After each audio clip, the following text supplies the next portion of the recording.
Okay, so good morning, ladies and gentlemen. So I just have some updates. I thought we could catch up on some things, being that well, over the past few weeks, or should I say months now, after the introduction of fuel subsidy removal, you could see that the aftermath effect of the whole thing, it doesn't seem to be going away. It seems like it's here to stay. So my advice would be that we have to adjust. You will definitely have to adjust. That means there is no more idle driving. For instance, a person says, come to so and so place to pick me up. Don't blow empty to that place. If you can carry somebody, please carry somebody, so that you can save your fuel. Okay? Or you may just have to reduce the way you have stable customers, especially in far distances. And by the way, if you're carrying people, that's in the same way the taxi people carry people along the road, the one they call along. Be very careful. The union guys are very much out to get you. So you should be extremely careful. Just 2 days ago, one of my neighbors told me how he wasn't doing the Bolt or Uber business, but he was going to the office. So he carried some people, and then as he was going, he stopped to drop one of the customers or the passengers he had picked up. And while he was dropping he wasn't even picking, he was just dropping the person. He said around the beggar area, beggar roundabout. As he was dropping, the union guys accosted him, seized his key. He had to pay 21,000 at the spot. I mean, nobody has that kind of money to give away just right now. Okay, not nobody, but you get what I mean. Okay, so be very careful. If you're going to do that, please do it with extreme caution. I think everybody's become very hungry and angry out there. Look, even myself, I had, I think this was in Zone 4. Some policemen, those ones that stay on the bridge and watch out for who is going to run a red light, they came and stopped me and said I ran a red light. I said no, I did not run a red light. And the funny thing was, after me, a taxi guy came, like literally behind me. And it's like, for whatever reason, they didn't even talk to the guy. They came to me and I said, no, it was yellow, all right?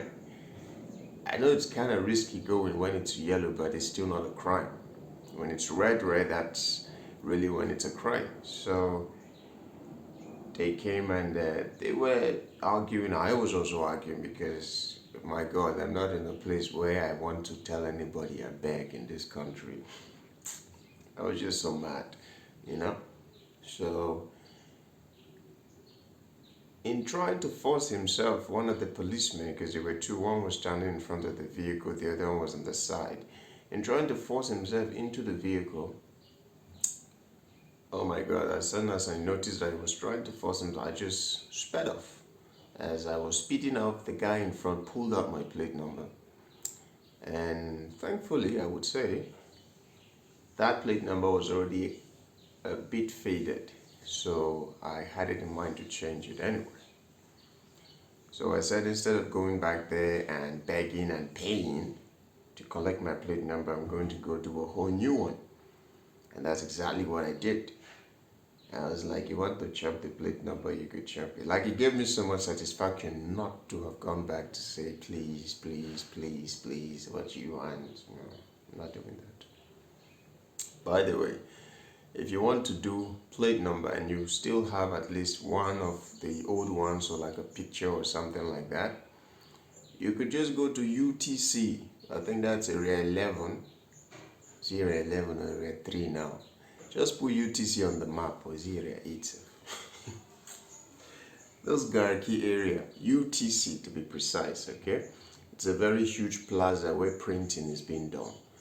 Tell them you want to duplicate your plate number. They will do it for you exactly the way the road safety guys would have done it for you, and for much lesser price. I hear it's 7,000, but the road safety will take up to 22,000 for replacement. So go to the UTC guys and get it done if you've had such situation where you don't have a plate number, or your plate number was stolen or something like that. All right. So the other people you should be concerned about too are the VIOs. Also, another neighbor of mine told me that he had to pay 10,000 to the VIOs just 2 days ago. I was like, for what? He said they stopped him, they asked him for everything. He gave it to them, document-wise, and then they said there was a crack on his windshield. A crack that was barely visible, like just one line, barely visible. And then they said the bolt on his wheels are not complete.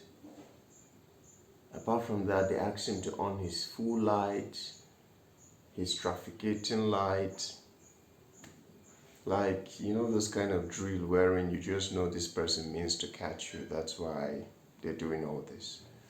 So those ones too, they're probably very angry out there that he literally paid 10,000. They didn't even give him a discount. Normally, your offense could be 10,000, they'll tell you to pay 6,000, something like that. No discount. You know, the amount of cars on the road now has drastically reduced. So I think they have very little luck catching people on the road. So please be careful also with the VIOs, especially them. Don't know much about the road safety. They are not like vultures on the road trying to catch everybody. So they tend to catch you if, by the way, these are the reasons the road safety people would catch you.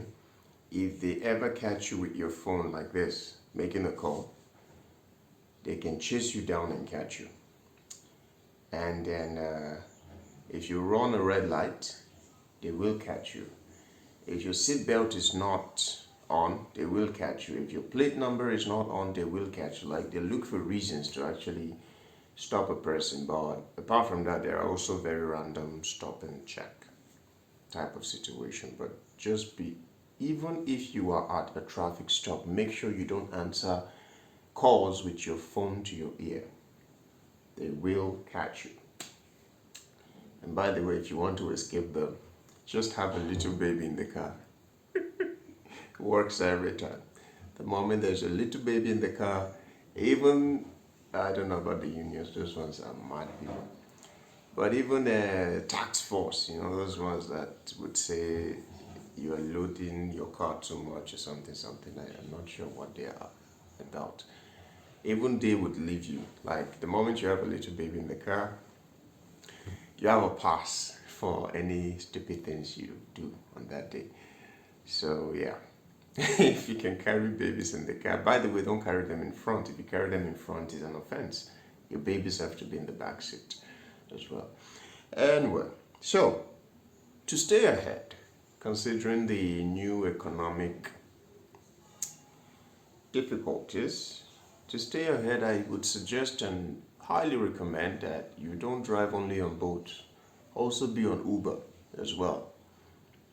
I have noticed for many customers that they just have a sense or a belief that the Uber guys, the Uber drivers, or people who drive on Uber are more polished, more well-behaved, more well-mannered than those that drive on Bolt. They just feel like most Bolt drivers are touts.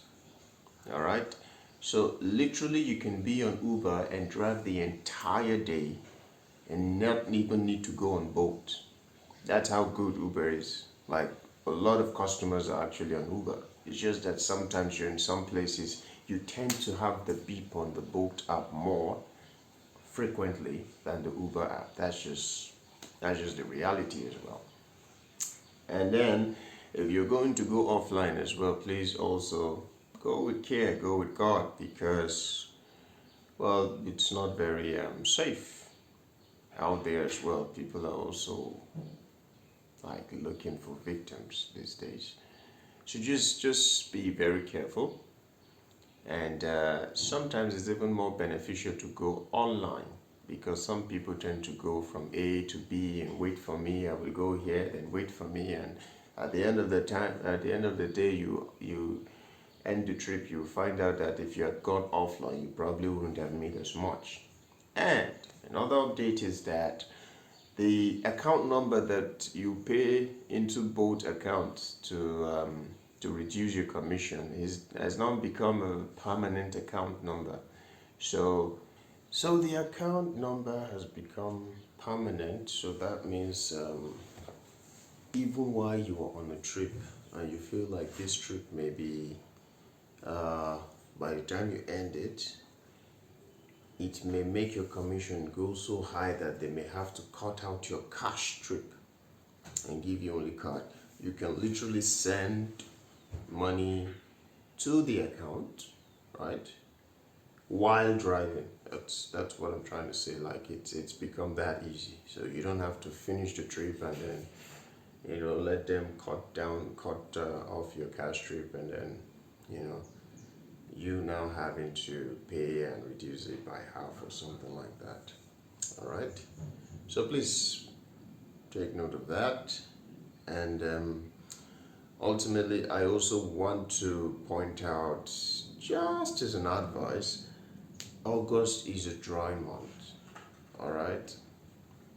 If you're into car renting, if you're renting the car, if you're into hire purchase, especially if you're renting, if possible, I think you should maybe give August a rest. Give it a rest. Continue in September. In September, it's going to pick up, and I believe the reason for the dryness is because most students are on holidays. So most of them just travel home and they stay there like, it's like a gestation period. Jesus. All right. It's just not a busy month. So if you can, just give yourself a break in August and then continue. That's great. Otherwise, if you know that you get very lucky whenever you come out and you're able to somehow still make ends meet, and right, great for you, you can continue. But I'm just trying to tell you for sure that August is kind of dry, but Sundays are still okay. Sundays are still good. So if you can go Sundays, I assure you, you will still be able to make something substantial on Sundays. All right. So what else?